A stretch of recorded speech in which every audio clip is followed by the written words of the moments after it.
کەمانگە بینم بە تاقی ئاسمانەوە تێگەم کە خوددا چەندە خەریکی نەخشاندنی چاوەکانی کچەکەم بووە. ئەو بە شوێن نووسیوە ئەو بۆ کچەکەم ژێکاف. ژێکاف بەڵێ واتە چی؟ واتە ژیانەوەی کوردستان. چەند مناڵە هەیە؟ یەک. تا چەندێک گرنگی بە ژیان ئەدەی تا چەندێک ژیانە لەلا جوانە؟ زۆر ژیانم زۆر بەلاوە جوانە. هەموو زار ئەڵێم حەزەکەم ئاخر کەس من بم کە ئەمرم.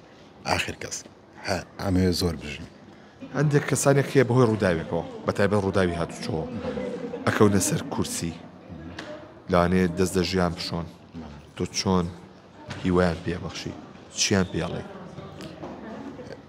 ئەگەر بینە سەرواقع ئێمە کە لەسەر کورسین ڕەنگە بارقورسێک بۆ ئێمە دروست ببێ، یعنی هەموو شتێکی ئاساییمان پێ ناکرێ وەکو وەرکەسێکی ساخ هەموو شتێک ناتوانین بیکەین، بەڵام مقابل هەیە بەدیل هەیە بۆ ئەوە.